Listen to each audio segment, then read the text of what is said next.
Welcome to Murder and Everything Else.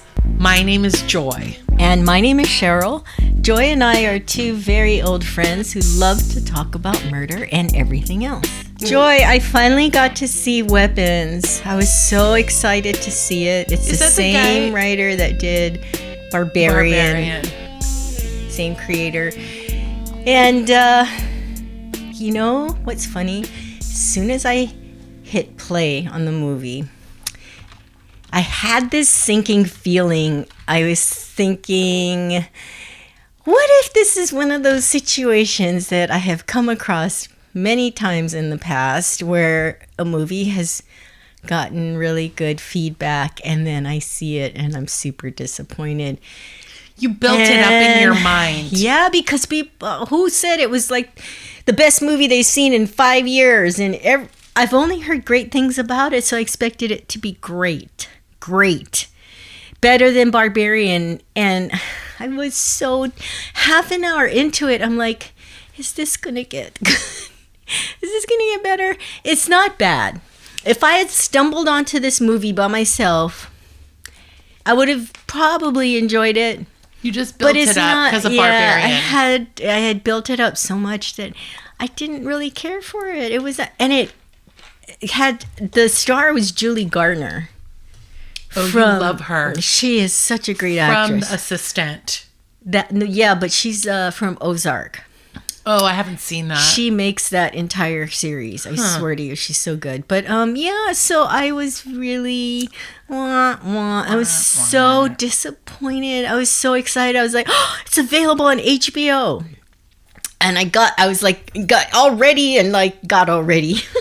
Got all gussied up. She put on her makeup. And my favorite pajamas. Yeah, and I hit play, and it was the weirdest thing. The first 5 minutes, That's how I felt the first time I saw You've Got Mail, because I loved When Harry Met Sally, and I loved Sleepless in Seattle, and I was a Nora Ephron, super fan. Yeah. And the first time I saw You Got Mail, I was so disappointed. I was like, come on. But now when I go back, I mean, those are 3 of my favorite movies of all time. They're just feel good movies. And also You've Got Mail, it's actually all those movies are like Christmas movies. Yeah. No, When Harry Met Sally, I watched it a couple of months ago. It's so good. The writing and the acting. Anyway, I'm here. I am the dog. I'm difficult. I am here to say that Weapons was just okay. Really disappointed. So I was so excited. Any feedback out there in podcast listening land? Anyone watch Weapons and get disappointed? We want to hear from you. We have socials. We have an email address. I'm not going to shout it out anymore because you can wait till the end of the podcast and listen to it there. Anyway, I have to issue a retraction this week, Cheryl. I mentioned several episodes ago that I will not eat at a buffet. And I'm here to tell you that I just had salad bar last weekend. And I love salad bar, so I was not being truthful. I do enjoy good salad bar. I love Whole Foods salad bar, even though I've seen a guy walking around picking things out of the salad bar and eating it with his hands. So a salad bar is a buffet. We stopped at Ruby Tuesdays on our way to Charleston, South Carolina. It was by far... I didn't tell you this story, but it was the craziest thing. So we walk into the restaurant and the lady's standing there's 4 of us, and she's standing at the hostess booth, and she's looking under the shelf for something, and she goes, "How many in your party?" And I go, 4. And then she continues to look underneath the shelf for something, and then she looks up at us and goes, "Are y'all waiting for a table?" What? She didn't just ask me how many. Now, I'll be full disclosure, I was a little high, so I turn around because I start laughing and I can't stop. And Gabe's doing one of these things where he's pushing me from behind, stop laughing. And then she looks at us and she goes, are y'all going to want to order drinks and appetizers? And I'm thinking, are we going to order right here from you at the hostess stand? Like, she's still fucking around under the desk with stuff. What was she doing? Did you ever find out? I don't know. But then she seats us. I mean, and the bathroom door is right near where our table is. Stop it. No. But the men's bathroom door is like this. Every time someone goes in and comes out, it goes like this. Crash! And the door is completely slamming like someone's kicking the door in. Oh, I mean, it's so loud. So it's like, crash, crash, crash, crash. And I'm like, every time I'm like jumping. Plus, just the thought of being that close to the bathroom. Oh, I hate it so much when I'm eating. Yeah. And then we ordered this like appetizer sampler that looked so nice on the menu. The pictures are so nice. And we picked like the, stuffed mushrooms and the chicken fingers and whatever else. And it comes on a big plate. There's like 2 chicken fingers. There's no cheese pull on the mozzarella. I gotta tell you, I was like, what's happening with this? Did we say what the name of this place? I said Ruby Tuesdays. Oh, okay. We might have to. And don't come for me if you guys have been to Ruby Tuesdays and you're like, well, what did you expect? I know that they make the pictures look really nice and everything. And then when but put a doily underneath it. Don't use the largest plate in the kitchen for something that's coming out with 2 items. It's all about plating. I mean, she plunks it down on the table and like the food's sliding around like it's going to fly off. And I'm just like, what is happening at this place?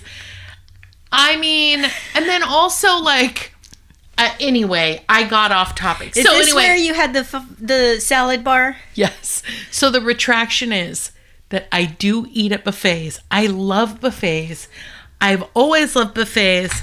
And I'm thinking about going on a cruise just so I could eat at a buffet. Anywho, rolling on to updates. Don't you love a good... Wait, before we go to updates, you love a good salad bar though, right?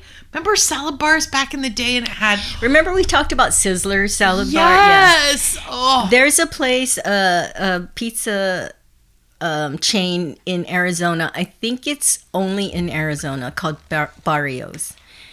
And they have a really great salad bar. But generally, I'm not really a fan. I don't like to be offended by... Anyway, on to updates, guys. We have a new country to add to our growing list of countries. By the way, we are up to 31 countries. Wow. Yeah, and the country is, guess what? I already told her. It's Italy. I already forgot anyway. It's Italy. So now I'm going to welcome Italy in Italian. Italy. Thank God it's Italian because I can actually say this as opposed to if you go back and listen to like my Chinese welcome. It's benvenuti ascoltatori. Yay, welcome. So, benvenuti ascoltatori italianos. I hope you're enjoying this. We do not speak any Italian, so buckle up. But you know what? Everybody speaks English. Lucky for us, because, Americans are like the dumbest people on the planet. Rigatoni, spaghetti. Yeah. Arrivederci. Ciao, bella. Remember? Buongiorno, principessa. Yes. I love that movie. Anyway, you have any updates, Cheryl? Yes, I have an update. It's kind of a shout out and an update. But I got my second AI comment. I think I need to make some kind of career.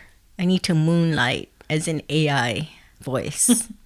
Yeah, I got my second. This time it was a guy. First time it was a woman.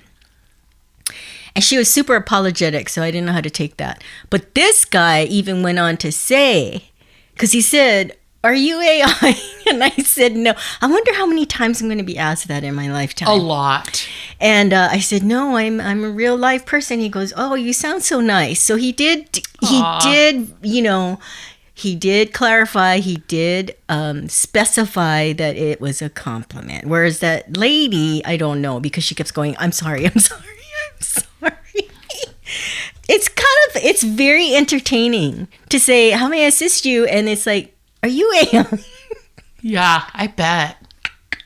It's entertaining. If I were you, I'd be like, yes, I am. No. How can I help you? No, I should say, Also, no, I'm not. You know what else would be fun? If I was working at a call center nowadays, I would change my accent all the time and be like, hey man, how you doing? I'm from Jamaica. And then the next time somebody calls, I'd be like, hello, my name is Euphigenia Doubtfire. I mean, it would be so much fun.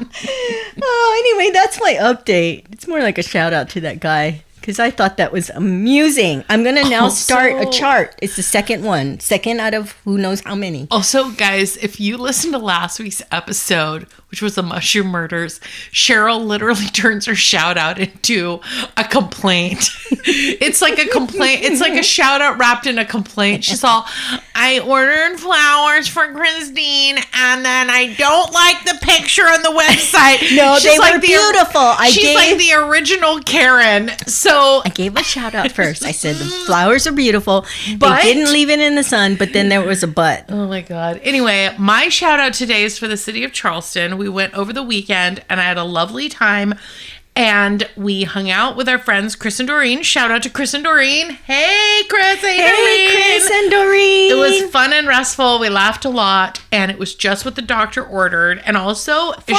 who? And also Cheryl because she held down the fort and took care of our fur balls. Okay. Hey, is Charleston where the Charleston dance came from? And I mean that seriously. I'm not probably. I don't know. So the Charleston Chew, remember that like gum that you could buy in the store? No. Or candy.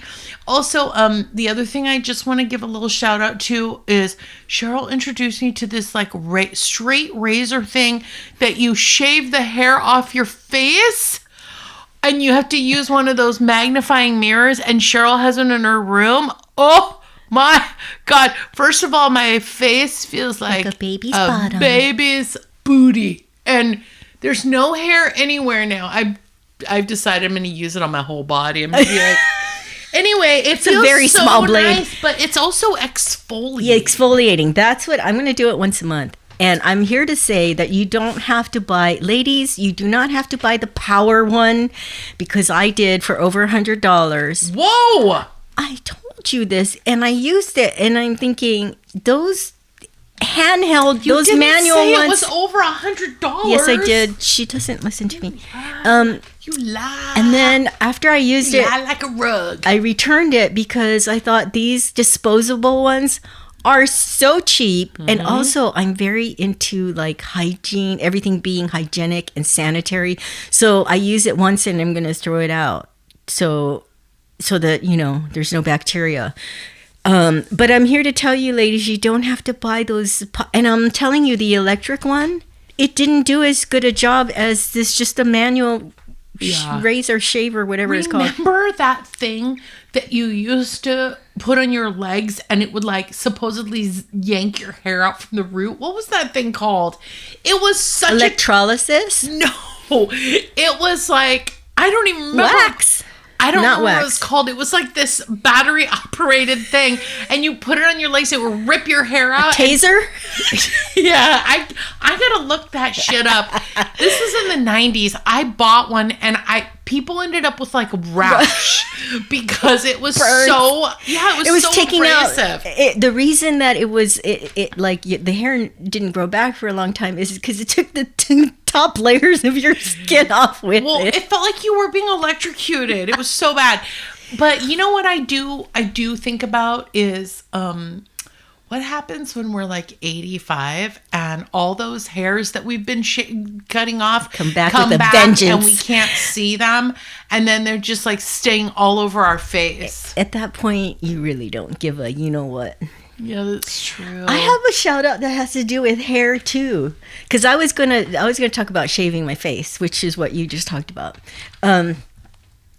I cut my own hair using the beard method. And she's shaking her head, but I'm here to tell you guys, if you watch those TikTok and YouTube shorts and all that, where they show you how to cut your own hair, you part it in the back, down the middle, you bring it to the front, you put a hairband under your chin, and then you put another hairband to where you want to cut it, and you hold it and you cut it, and then you clip the ends a little bit. I'm never going back to the hair salon again unless I get a fancy haircut.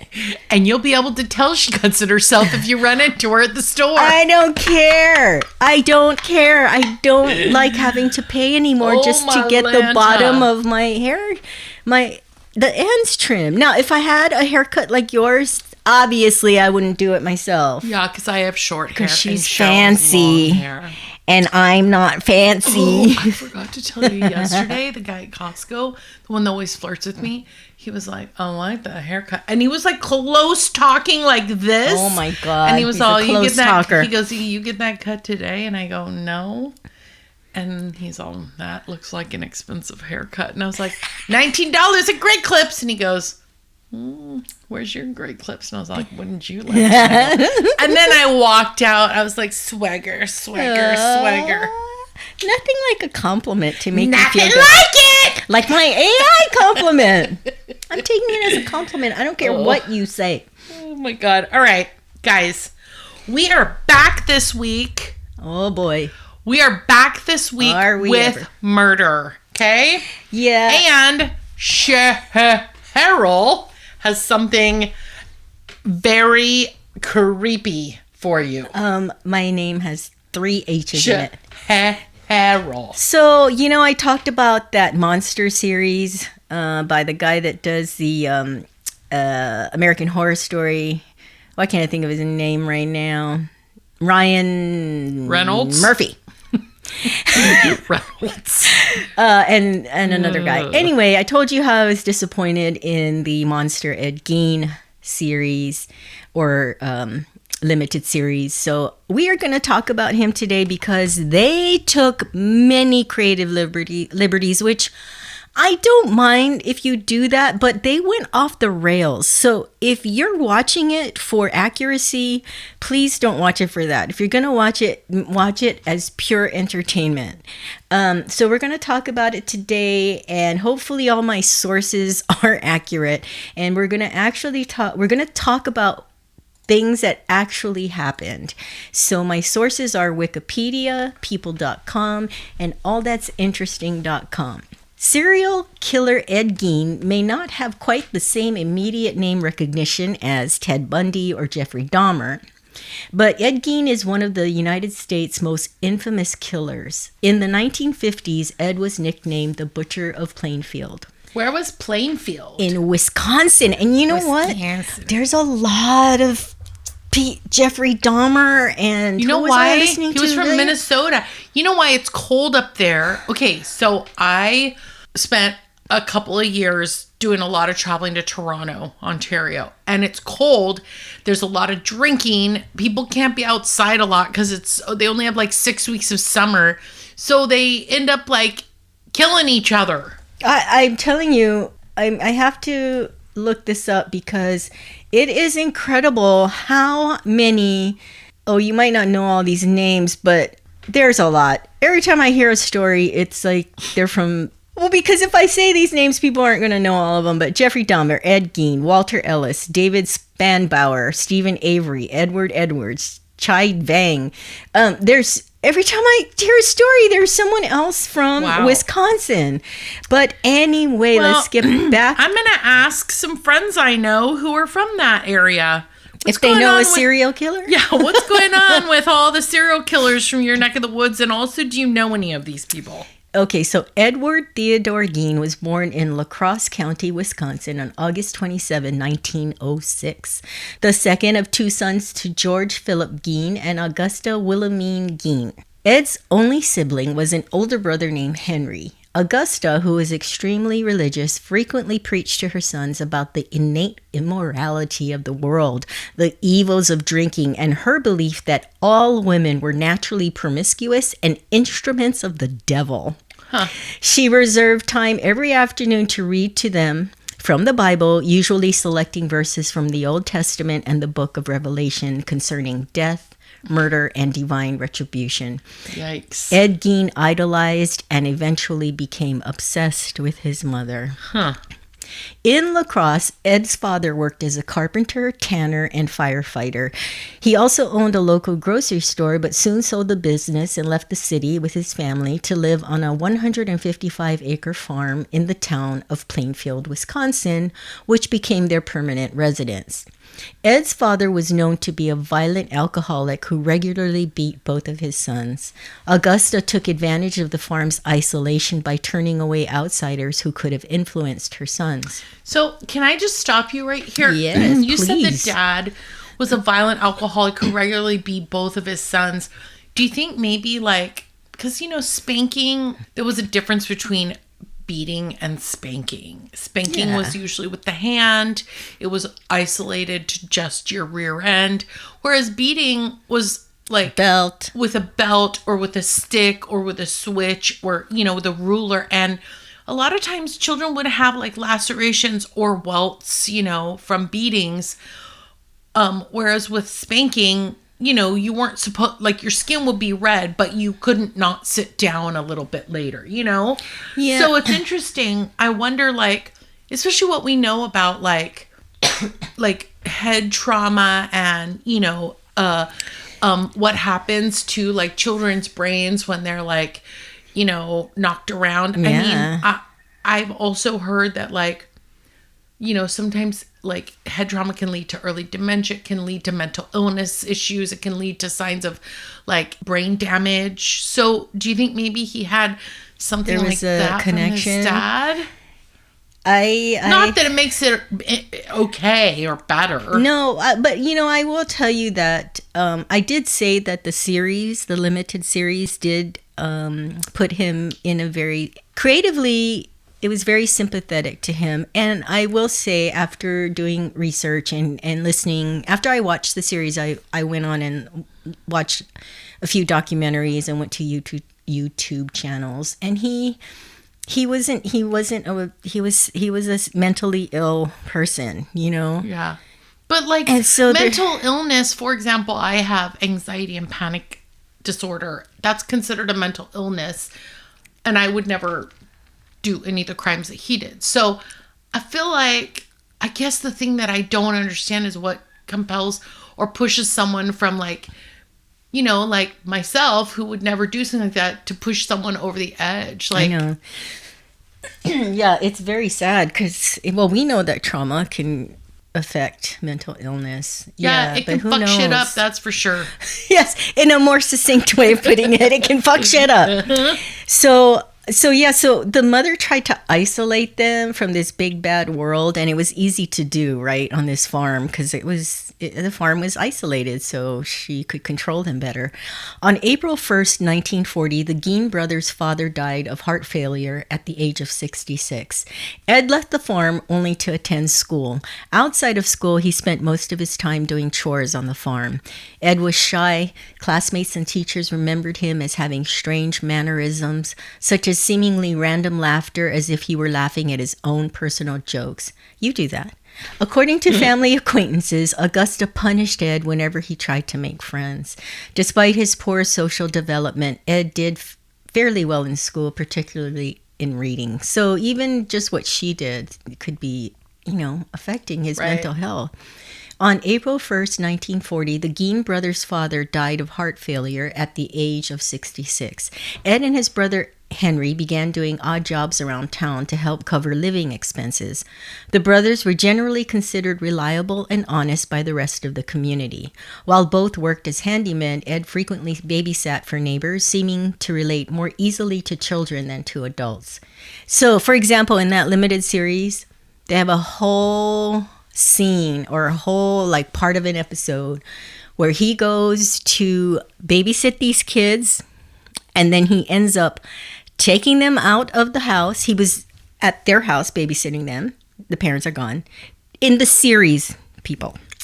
Takes the kids out, takes them back to the farm. They're in the house with all this creepy stuff. None of that happened. So that really bothered me. Maybe they're just trying to set a stage for him to be super creepy. You know what's interesting? The story itself, the true story is creepy. They did not need to do that. You know what's interesting that you said that? I was talking once to a lady who homeschooled her kids, and it was a text conversation, and I said, you know, she was touting the success and the value of homeschool and how advanced her kids were and how much they were learning. And I responded and said, but don't you want your kids to have friends and forge relationships and learn about, you know, the value of that? And she replied and said, no. Why would I want my kids to have friends out of those, you know, kids that bully and kids that are mean to other kids and kids that are only concerned about pop culture and who have phones at the age of like 10? And it's so interesting because later on, she did admit that some of her kids struggled with having relationships and making friends. And that they held her responsible for it. They blamed her for not having relationships or friendship. And I will say that, like, one of the things that I've always been a real, like, critic of homeschooling curriculum is the lack of social interaction, the lack of, like, competitive social interaction with grades and school, but also just the lack of, like, getting that, like, important, those milestones where you work with other kids and you learn about kids with, you know, that learn differently, or kids with disabilities, or just different personalities. How to navigate, because when you get out into the big bad world, you're going to rub shoulders with all different kinds of people. So what was her, like, what was her plan? Like, what was her vision? How are they going to go out into the world and function? I don't know. I think I was just kind of so stunned. One, that she actually admitted that, because a lot of parents who tend to isolate their children, whether they realize it or not, don't readily admit that it's a control thing for them. They want to have control over what their kids learn, whether it's a fundamentalist, you know, like with Ed's mother, who didn't want him rubbing shoulders with sinners and the like. So whether it comes from a religious standpoint, or whether it comes from just like, I know more than you, or I'm a better teacher than the teachers out there, I don't know. I don't feel like there's an end game. I definitely know that a lot of people who homeschool have kind of this belief that they're more qualified. And also I think a lot of it stems from, and you know what? Come for me, because I'd love to hear some pushback or feedback on this. I think it stems from people not wanting to give up control and letting their children go to school. And honestly, there's a lot of shitty stuff that happens now in school, like school shootings, for example. That I can you know, understand. cyberbullying and all that kind of stuff. And so obviously, you know, but also there's a lot of other stuff like mandatory reporting and, you know, them getting free meals if they don't have enough food at home, and people watching them if they have odd behaviors or coming to school filthy, or, you know, displaying weird stuff. So I don't know. Yeah. I just think that if you have something that you don't want anybody else to know about, you generally tend to hide it from people. And that's a lot of times I feel like that is the basis for, you know, I mean, look at every fundamentalist religious group in this country that homeschools. They don't want people knowing what they're doing. It's like these cults. They don't want people knowing that what they're doing to children, that they're not vaccinating, or they're not educating them, or they're not, you know, or that they're abusing them or whatever. And so they don't send them to places where anybody will find that out. Yeah. The isolation is, and it's very impactful in a negative way, I think. And as a parent and as a former teacher, I can tell you that picking a kid out of a crowd who is very awkward and doesn't work well with others and doesn't form relationships easily and doesn't have a lot of friends, Those kids are easy to point out. Very easy. Don't think for a second that your kid's going to blend into the crowd like everybody else. They do not. You kept them from blending or even like experiencing. So yeah, if anybody's got any pushback on that, we would love to hear from you, because any feedback's better than none. We'd love to hear from anyone about anything. So, Henry, his brother, began dating a divorced mother of two, which I'm sure their mother loved, and he planned to move in with her. He worried about Ed's attachment to their mother and often spoke ill of her around Ed, who responded with shock and hurt. On May 16, 1944, Ed was burning away marsh vegetation on the property. The fire got out of control, drawing the attention of the local fire department. By the end of the day, the fire having been extinguished and the firefighters gone, Ed reported Henry missing. With lanterns and flashlights, a search party searched for 43-year-old Henry, whose dead body was found lying face down. Apparently, Henry had been dead for some time, and it appeared that the cause of death was heart failure, since he had not been burned or injured otherwise. It was later reported by biographer Harold Schechter that Henry had bruises on his head. Police dismissed the possibility of foul play, and the county coroner later listed asphyxiation as the cause of death. The authorities accepted the accident theory, but no official investigation was conducted, and an autopsy was not performed. In retrospect, it was possibly and likely that Henry's death was the Cain and Abel aspect of this case. Interesting. So in the limited series, they do actually show Ed killing his brother. Outright killing. But in real life, it was never determined if he really killed him. Would you like to explain the story of Cain and Abel for people who don't know? Oh my God, I totally would. Okay. So, Adam and Eve's had, they were like, the first two people, if you believe in creation, that were on the planet. And their first two children were Cain and Abel, two boys. And Abel was a shepherd, was a farmer, and he grew plants and vegetables. And Cain was like a shepherd and had animals and killed animals and had animal pelts and blah, blah, blah. And the boys did not see eye to eye.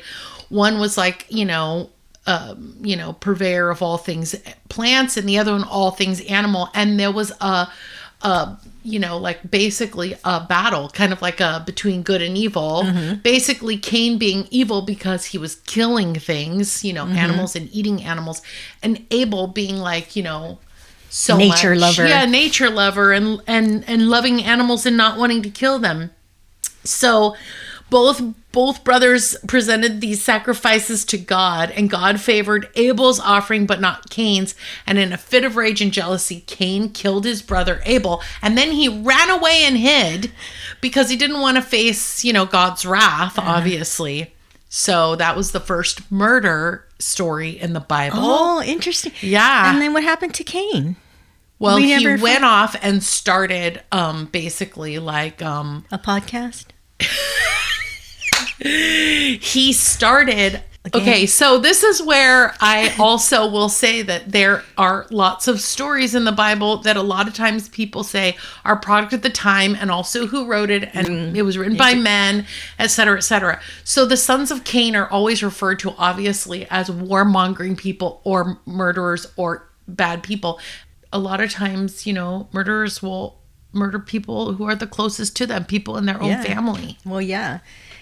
It's too bad that Cain has such a bad, connotation to that name, because it's a cool name, Cain. But remember, Cain also killed animals. So the lore or the story or whatever you believe, whether you're creationist or not, that he could kill his brother because he had a pattern of killing. That's where the serial killer thing comes. They kill animals obviously first. Exactly. Whereas Abel, being the carer of plants and of vegetables and a grower of like all living things, he was more peaceful and loving and not interested in warmongering and couldn't kill animals to eat them. So but Cain killed animals and then killed his brother. It boils down to the carnivores versus the vegans. Yeah, but they always say that about serial killers, that they start off with animals. Mm-hmm. With Henry deceased, Ed and his mother were now alone. Augusta suffered a paralyzing stroke shortly after Henry's death, and Ed devoted himself to her care. Sometime in 1945, he later recounted, he and his mother visited a man named Smith who lived nearby to purchase straw. According to Ed, Augusta witnessed Smith beating a dog.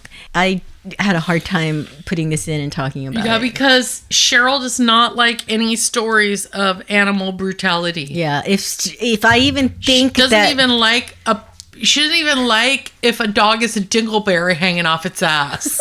It's true. It's true. Okay, let's get back to Smith. He's unfortunately beating a dog, and a woman inside the Smith residence came outside and yelled for him to stop. But Smith beat the dog to death, it just makes me sick saying that. Augusta was extremely upset by this scene, but what bothered her did not appear to be the brutality toward the dog, but rather the presence of the woman. Augusta, well, she's very religious, so she's very judgmental. Sorry, everyone who's religious and judgmental. Augusta told Ed that the woman was not married to Smith and so had no business being there, angrily calling her Smith's harlot. Good grief. Augusta suffered a second stroke soon after, and her health deteriorated rapidly. Augusta died on December 29, 1945, at the age of 67. Ed was devastated by his mother's death. Aww. He had lost his only friend and one true love, and he was absolutely alone in the world. And so this is where, you have sympathy, empathy. It wasn't like she was nice. I know, but she had trained him and conditioned him to be completely dependent on her. She's like that wire monkey. Completely dependent on her for emotional needs. So after she was gone, he was a mess. So he held onto the farm and earned money from odd jobs. He boarded up rooms used by his mother, leaving them untouched, while the rest of the house became increasingly squalid. These rooms remained pristine. Ed lived in a small room next to the kitchen. Around this time, he became interested in reading pulp magazines and adventure stories, particularly those involving cannibals or Nazi atrocities, specifically concerning Ilse Koch, who had been accused of selecting tattooed prisoners for death to fashion lampshades and other items from their skin. In 1951, Ed started receiving a farm subsidy from the federal government. He occasionally worked for the local municipal road crew and crop threshing crews in the Plainfield area. On the morning of November 16, 1957, 58-year-old Bernice Warden, who owned the local hardware store, disappeared. The hardware store's truck was seen driving out from the rear of the building at around 9:30 a.m. Bernice's son, Deputy Sheriff Frank Warden, entered the store around 5 p.m. to find the cash register open and bloodstains on the floor. Frank Warden told investigators that on the evening before his mother's disappearance, Ed had been in the store and was expected to return the next morning for a gallon of antifreeze. A sales slip for the antifreeze was the last receipt written by Bernice Warden on the morning that she disappeared. That evening, Ed was arrested at a West Plainfield grocery store. The Washara County Sheriff's Department searched the Gein farm. A sheriff's deputy discovered Bernice Warden's decapitated body in a shed on the Gein's property. Yikes. She was hung upside down by her legs with a crossbar at her ankles and ropes at her wrists. She had been gutted like a deer. She had been shot with a .22 caliber rifle, and the mutilations were made after her death. Locals alleged Ed once asked Bernice Warden out on a date, but he denied it, telling investigators, "No, I never asked her that way. It was just in a joke." Searching Gein's house, okay, trigger warning here. A lot of gross stuff ready to come. Trigger warning. After I already talked about. Don't have lunch while you're listening to this. Searching Gein's house, authorities found Bernice Warden's entire head in a burlap sack. Bernice Warden's heart in a plastic bag in front of Gein's potbelly stove. Whole human bones and fragments. A wastebasket made of human skin. Human skin covering several chairs. Wait, can I stop you? This is more than one person. Exactly. Oh. Had he used his mom? Let's find out. Ooh. Human skulls mounted on bedposts. Female skulls, some with the top sawed off. Bowls made from human skulls. And they do show this in the limited series where he has his favorite bowl and it's a part of a human skull. A corset made from a female torso skinned from shoulders to waist. Leggings made from human leg skin. Masks made from the skin of female heads. A belt made from female human nipples. 4 noses. A pair of lips on a window shade drawstring. A lampshade made from the skin of a human face. Fingernails from female fingers. A young girl's dress, and the vulvas of 2 females judged to have been about 15 years old. Ooh. And 9 vulvas in a shoebox. Like the cars? Volvos. No, isn't that disgusting? Ew. Imagine if you're the investigators that had to find this shit. They're all, is that a Volvo? I'm sorry. That is so disgusting. It's so disgusting. Ugh. I mean, these artifacts. How do they show this on the show? They show them. They make. They have. Make them out of Play-Doh? I guess. Yeah. I'm gonna need 10. Can you? No, imagine? make that 20 vulvas. And then the guy on the other side of the phone, he's all Volvos. Yeah. They send him 20 cars from Germany, and then they're all, no, we meant vulvas. It's like Modern Family and the baby Jesus. Oh, God. Where Ed tells Gloria that, no, Jay, his name's Jay. Yeah. Jay, yay. Yay. Jay tells her he needs those baby cheeses for this upcoming gathering they're going to have. And the box comes and she opens it and a bunch of baby Jesuses fall out. Oh my God. Anyway.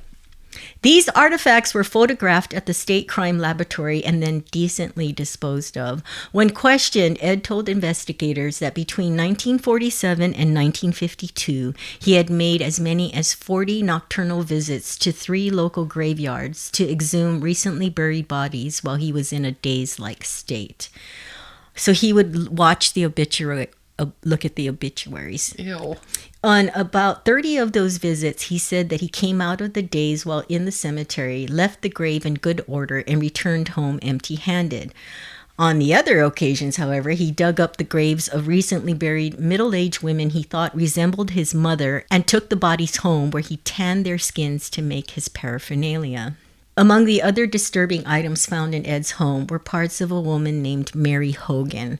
Her face was found in a paper bag and her skull in a box. Mary owned a tavern in Plainfield, but only opened it up in the daytime to customers she knew personally, citing her fear of strangers. I don't know if that's a really good field to get into if you're scared of strangers opening up a bar, tavern. She lived in the same building that housed her tavern, where she reportedly often hid large sums of money. Mary was last seen alive in her tavern on December 8, 1954, between 4:40 p.m. and 5:30 p.m. At that point, a neighbor came in and saw blood stains throughout the space. Ed told authorities he'd been in Mary's tavern probably 3 times before murdering her. Locals recalled Ed joking about Mary when she was missing, but they didn't take it seriously at the time. Ed Gein has admitted to murdering 2 women, Mary Hogan and Bernice Warden. He had stated 2 motives for the murders of Mary and Bernice. 1, the Wisconsin winter made soil too hard to dig up graves of already deceased people, and 2, his victims reminded him of his late mother. Ed admitted to stealing from 9 graves and led investigators to them. Alan Wilimovsky of the State Crime Laboratory participated in opening 3 test graves identified by Ed. The caskets were inside wooden boxes. The top boards ran crossways, not lengthwise. The tops of the boxes were about 2 feet below the surface in sandy soil. Ed had robbed the graves soon after the funerals while the graves were incomplete. The test graves were exhumed because authorities were uncertain as to whether slight Ed, because he was supposed to be a really kind of a small guy. Huh. Which, that's the other thing. What's his name? Charlie Hunnam is like this beefcake guy. And they have a scene of him naked in, I think, the very first episode. And he takes off his clothes and he's like, he lost weight because Ed Gein is slight. he lost weight. Charlie Hunnam did, but the guy is so cut. Yeah, but nobody knows what Ed Gein looks like. I do. Oh, Jesus. He was slight. He was slight. He was in tone, and he didn't have a 6-pack or an 8-pack. Anyway, the test graves were exhumed because authorities were uncertain as to whether Slight Ed was capable of single-handedly digging up a grave during an evening. They were found as Ed described. One casket was empty, another casket was empty but contained a few bones, and Ed's crowbar and the final casket had most of the body missing. Yet Ed had returned rings and some body parts. Ed's confession was largely corroborated. After Ed transported the corpses back to his house, he cut off various body parts, performed sexual acts on the deceased, and even made masks and clothes from their skin. He would wear them around the house. Ed Gein was later diagnosed with schizophrenia. His schizophrenia made him feel very lonely and abandoned by his mother, and perhaps is why he heard voices telling him to get another mother. And I have to tell you, that is very sad. I mean, that is a very sad statement. Why I buy shoes. Because I'm lonely. And the voices tell me, buy more shoes. Oh, Lord. Ed was found not guilty by reasons of insanity in 1957 and sent to the Central State Hospital for the criminally insane, where he was diagnosed with schizophrenia. 10 years later, Ed was deemed fit to stand trial and was convicted of the murder of Bernice Worden, but just of Bernice Worden. He was never tried for Mary Hogan's murder because the state allegedly saw it was a waste of money. Ed was insane, they reasoned. He would spend the rest of his life in hospitals either way. But that raises a chilling question. How many people did Ed Gein really kill? Until his death in 1984 at the age of 77, he only ever admitted to murdering Bernice Worden and Mary Hogan. Police found as many as 40 bodies in his home. Wow. Ed Gein's possessions were scheduled to be auctioned on March 30th, 1958, amidst rumors that the house and the land it stood on might become a tourist attraction. And early on the morning of March 20th, the house was destroyed by fire, and they never said who did it or found out who did it. Ed died at the Mendota Mental Health Institute due to respiratory failure secondary to lung cancer on July 26, 1984, at the age of 77. Ed is interred between his parents and brother in Plainfield Cemetery. Over the years, souvenir seekers chipped away pieces from his gravestone until the stone itself was stolen in 2000. Whoa. It was recovered in June 2001 near Seattle, Washington, and was placed in storage at the Waushara County Sheriff's Department. Since then, his gravesite has remained unmarked. Ed Gein's gruesome story has inspired such characters as Norman Bates from Alfred Hitchcock's Psycho, Buffalo Bill from Silence of the Lambs, and one of the killers who wears a human face in Texas Chainsaw Massacre. And in reading this to you, I really understand why Ryan Murphy and his crew took a sympathetic approach. Empathetic, sympathetic, what is the one, Joy? Scholarly Joy, please school me. Empathetic is, so when you have empathy, it means you can feel for that person. You have been through something that is similar, so you feel. I haven't. You feel the same emotion that they do, so that's empathy.